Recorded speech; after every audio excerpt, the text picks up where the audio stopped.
A quiet November evening on the northwestern border of a vast country foretold nothing that could forever enter the textbooks of world history as an example of a fatal turning point. The air in the area of the small village of Mainila was permeated with the cold calm that only precedes true winter. Border patrols carried out their usual duties, looking across to where, a few hundred meters away, the territory of another state began. But precisely at 1545 Moscow time, the silence of this place was shattered by a series of 7 deafening sounds that had nothing to do with peaceful life. These were the sounds of artillery salvos, which in a matter of moments transformed diplomatic confrontation into open conflict, predetermining the fate of hundreds of thousands of people for decades to come. Manila Village and the borderline in November 1939. That moment became the point of no return, when the mechanisms of grand politics entered an active phase. To understand why 7 shots in a remote borderland caused tectonic shifts in the international security system, one must look behind the scenes of the preceding months. The entire autumn of 1939 passed under the sign of growing tension. After the conclusion of the well-known agreements between the 2 largest powers of that time, the map of Eastern Europe began to be rapidly redrawn. One after another, the small states of the region accepted conditions for the deployment of foreign military bases, understanding that resistance in the current circumstances could lead to a complete loss of sovereignty. However, in the north, the situation developed according to a different scenario. The negotiation process, which began in Moscow back in October, gradually reached a dead end. The parties exchanged proposals that seemed to one of them a matter of survival and security for the largest northern metropolis, and to the other, a direct threat to national independence. The demand to move the borders several tens of kilometers away from the city, which became the cradle of the revolution, was justified by purely strategic needs. But for the opposing side, this meant the destruction of their main defensive line, into which enormous resources and years of labor had been invested. The atmosphere in the meeting rooms became increasingly oppressive. Diplomats understood that the time for words was coming to an end, and outside the office windows, the hum of engines and the clatter of tracks could already be heard. The internal logic of the events of that period dictated its own rules. When negotiations finally stalled on November 13, 1939, it became clear that a weighty reason was needed to resume dialogue from a position of strength. Public opinion within the country had to be prepared for the fact that yesterday's neighbor had suddenly turned into a source of direct threat. It was during this period that a plan began to form within specialized agencies that would legally and morally justify the abandonment of previously assumed non-aggression obligations. Events on November 26th unfolded rapidly. According to official reports received in the capital, as a result of shelling from the neighbors' side, 4 servicemen lost their lives, and another 9 sustained injuries of varying severity. This news instantly spread through all communication channels, causing a storm of indignation in the official press. However, even then, attentive observers had questions that no one intended to answer at that moment. Why was the artillery strike launched at an area where there were no significant military objects? How did the field journals of the Finnish side record only the fact of explosions on the adjacent territory, but did not record a single shot from their own side? If one looks at the situation through the eyes of a professional military man of that time, the paradoxes become even more evident. Finnish artillery in the Mainila area was deliberately withdrawn deep into the territory, precisely to exclude any possibility of accidental provocation. The distance to the nearest Finnish batteries exceeded the range of their shells to the incident site. Moreover, according to existing treaties, border commissioners from both sides were supposed to conduct a joint investigation. However, this time the procedure was grossly violated. The demand for an investigation was rejected in a harsh manner, and the retaliatory diplomatic note contained an ultimatum that effectively left no room for maneuver. Behind every historical fact are living people whose ambitions and fears moved history forward. On one side was a leader accustomed to his will meeting no obstacles. For him, the Northern question was merely an annoying impediment to creating an ideal security perimeter. He believed that a show of force would be enough for the neighbor to agree to any terms. On the other side stood an elderly marshal who understood the true cost of war better than anyone else. He knew that his army was inferior in numbers and technical equipment, but he also knew the character of his people and the peculiarities of the landscape, which in itself was a powerful defensive line. This internal conflict between pragmatic calculation and a desperate desire to preserve one's dignity determined the behavior of the parties in those critical days. Soldiers in the trenches, who just yesterday could have called out to each other across the border, suddenly found themselves on opposite sides of an abyss dug by political necessity. Memoirs from those years often describe the oppressive anticipation when everyone understood that peace hung by a thread, but no one knew exactly when that thread would break. The personal tragedies of those who first bore the brunt in Mainila became merely a prelude to much greater losses that awaited both countries ahead. The ideological component of the conflict was no less important than territorial claims. Two systems of values clashed. One proclaimed the priority of collective security and the expansion of spheres of influence to protect ideological gains. Within this logic, small nations were viewed as buffer zones, whose interests could be sacrificed for a great goal. The other system was based on the principle of national self-determination and the inviolability of borders established after the collapse of great empires. The paradox was that both sides officially advocated for peace and security, but invested diametrically opposite meanings in these concepts. When the denunciation of the Non-Aggression Pact was announced on November 28, 1939, it became clear that the Mainila incident had fulfilled its main task. It became the legal bridge that allowed the transition from diplomacy to open confrontation without concern for saving face before the world community. The propaganda machine went into full swing, creating the image of a perfidious enemy who was the first to stab peacefully sleeping border guards in the back. At this point, real facts ceased to matter. They were replaced by a constructed reality necessary to justify subsequent actions. The transformation of the perception of this event occurred only decades later, when access to secret archives allowed historians to reconstruct the true picture of that day. A study of the combat logs of artillery units located in the Mainila area at that time revealed surprising discrepancies. It turned out that the shelling was carried out from positions belonging to special units that were not subordinate to the ordinary army command. Moreover, the number of shells fired and their trajectory, recorded by independent observers, unequivocally indicated that the fire was conducted from east to east, creating the appearance of an attack from the west.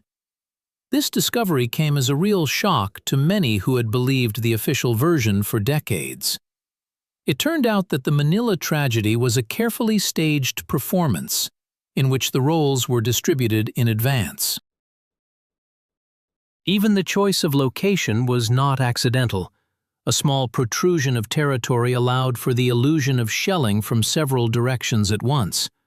But the main irony of history was that the very 4 lives lost, which all the newspapers screamed about, still have not found named confirmation in the lists of irretrievable losses of the units that were in that area. There is a reasonable assumption that the figures were simply made up to enhance the emotional effect. The culmination of this process came on November 30th, when the first units crossed the border along its entire length. A campaign began that many in the headquarters considered an easy walk. It was expected that within 2 weeks, resistance would be broken and a new, friendly government would be installed in the neighbor's capital, which had already been formed in one of the border towns. But reality turned out to be much harsher than the staff plans. The Mainila incident, designed to facilitate the start of actions, in fact, united the opposing side in a way that no political slogans could. The feeling of injustice and false accusation turned ordinary reservists into warriors, ready to stand to the last. The winter campaign revealed the deepest internal problems in the organization and training of the armed forces of a huge country. It turned out that equipment that looked great at parades was poorly adapted to the harsh conditions of the North, and the tactics of massive strikes did not work in dense forests and among frozen lakes. Losses grew exponentially, and morale fell as a short walk turned into an exhausting struggle for every inch of land. The Mainila incident in this context became a symbol of strategic miscalculation. An attempt to deceive history led to history itself dictating its terms. The lessons that the world learned from those events remain relevant in the 21st century. The main one is that the use of knowingly false pretexts for starting conflicts sooner or later turns against those who create them. Lies at the foundation of state policy make the entire structure fragile and vulnerable. We see how the mechanisms for creating fake news and provocations honed decades ago continue to be used today, changing only the tools of information delivery. The history of Mainila teaches us to be critical of any sharp statements made during moments of maximum tension, and always to look for those who benefit from a sharp change in the status quo. Furthermore, these events exposed the danger of underestimating an adversary based on ideological blinkers.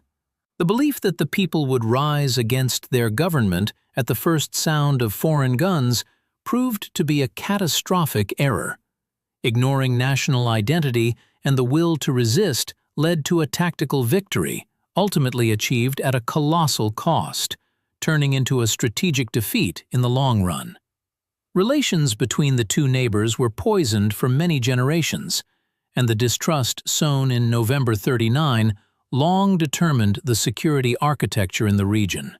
Today, looking at the quiet fields in the Mainila area, it is hard to imagine that it was here that the fate of European peace was once decided.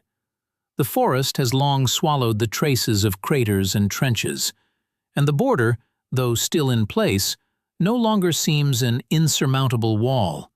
However, the echo of those 7 shots can still be heard in archival halls and on the pages of historical research. It reminds us how easy it is to destroy a fragile balance and how difficult it is then to restore the truth amidst the wreckage of shattered lives and state ambitions. The Mainila incident will forever remain in memory as a classic example of what history calls a false flag operation. It serves as a warning to all who believe that the shortest path to a goal lies through deception. For ultimately, the truth always finds its way to the light, even if it takes more than 50 years to wait. It is important to remember that behind every large arrow on the general staff map stand the fates of specific people, whose lives should not become bargaining chips in the games of those accustomed to resolving issues from a position of strength. Returning to that cold evening of November 26, 1939, we can only guess what those who pulled the trigger of the artillery piece were thinking. Did they know that their actions would become the spark that would ignite a fire that engulfed the entire world? Probably they were simply following orders without thinking about the consequences. But it is from such small actions that great history is made, and our task is to learn to recognize these moments before they become irreversible. Ultimately, Manila is not just a point on the map and not just a date on the calendar. It is a symbol of human responsibility for words and actions that shape our common future. When the noise of propaganda subsides and political disputes quiet down, only the naked truth of facts remains, which cannot be erased or rewritten. And this truth tells us that a world built on truth will always be stronger and more durable than any alliance based on temporary gain and manipulation. May the silence that reigns over Mainila today never again be interrupted by sounds carrying the end of the earthly path, but become a guarantee of wisdom and lessons learned that will help us avoid repeating the mistakes of the past in our difficult present. The investigation into the circumstances of those days continues to this day. Modern soil analysis technologies and satellite imagery allow for even more precise identification of shell impact sites and prove that they could not have been fired from the neighboring side. This data only confirms what many contemporaries of those events intuitively understood. Diplomatic correspondence from that period, which has become available in recent decades, reveals an even more cynical picture of the preparation for the clash. We see how statements were prepared in advance, how roles were distributed in the future government, and how Mainila was just one of many planned pressure points. It is also worth noting that the international reaction to the incident was almost instantaneous. The world community, represented by the League of Nations, quite quickly understood the essence of what was happening, which led to the expulsion of the aggressor country from this organization in December 1939. This was a rare example for that time of a consolidated condemnation of the actions of a great power. Although it did not stop the hostilities, the moral authority of the country in the international arena was seriously undermined, which had far-reaching consequences in the years of the Great World War, which began shortly after the events described. The personalities of the participants in those events deserve special mention. We know the names of the people's commissars and marshals, but the names of those who were directly in Mainila that day remained in the shadows for a long time. Modern researchers are painstakingly reconstructing the biographies of border guards and local residents who became unwitting witnesses and participants in the historical falsification. Their fates often turned out tragically. Many of those who knew too much disappeared in the crucible of subsequent repressions or in the chaos of the coming war. Preserving their memory is not only a tribute of respect, but also an important element in restoring historical justice. The complexity and multifaceted nature of the Mainila incident force us to return again and again to analyzing the reasons why such events become possible. In the absence of a free exchange of information and strict censorship, any official version can become the only available truth for millions of people. This underscores the critical importance of independent research and archival openness. Only through an honest dialogue about the past can we hope to build trust in the future. Mainila reminds us that history is not only a list of victories and achievements, but also a chronicle of mistakes that we are obliged to acknowledge in order to prevent their repetition. In the context of the general history of the 20th century, the events on the Karelian Isthmus became one of many harbingers of the coming global catastrophe. They showed that the system of collective security created after the First Great War had finally ceased to function. The right of force again began to dominate over the force of law, and it was in Mainila that this process took its most vivid and cynical form. We must remember this every time we hear about threats to national security that require immediate and decisive action without proper investigation and discussion. Concluding our excursion into those distant and cold days, we want to believe that the lessons of Mainila were not in vain. Humanity has accumulated vast experience in recognizing such situations, and modern mechanisms of international control make a repeat of such a scenario in its previous form much more difficult. However, vigilance and critical thinking remain our main tools in defending the truth. Let the history of this small village serve as an eternal reminder of the price that must be paid for ambitions built on a foundation of lies, and how important it is to preserve peace, which is always much more fragile than it seems at first glance. Each new generation of historians finds its own nuances in this story. Some emphasize the technical details of artillery, others, the psychology of decision-making in the highest echelons of power. But what remains common is the understanding that Mainila became a symbol of the end of an era of illusions. After it, it became finally clear that the world had entered a period of the most severe trials in its history. The tragedy of the autumn of '39 was only the first act in a drama that claimed millions of lives and redrew the borders of states. And at the heart of all this were 7 shots fired in a quiet November hour in a place that few had heard of until then. We often search for meaning in historical events, trying to find justification for certain actions. But in the case of Mainila, the meaning is perfectly clear. It was an act of political will, which disregarded all norms of morality and law for the sake of achieving a short-term goal. And although this goal was formally achieved, the price that had to be paid turned out to be disproportionately high. This is a reminder to all of us that in high politics there are no trifles, and every step must be weighed not only from the perspective of benefit, but also of elementary human honesty. Only then can we hope that future generations will remember us not with bitterness and condemnation, but with gratitude for the preserved peace and fidelity to truth. Every year, the number of symbols of this story in our consciousness grows. Mainila has ceased to be just an incident, it has become a metaphor. A metaphor for how easy it is to turn a neighbor into an enemy, and how difficult it is then to restore a good name. In the modern world, where information spreads instantly, the lessons of the 39th year become even more relevant.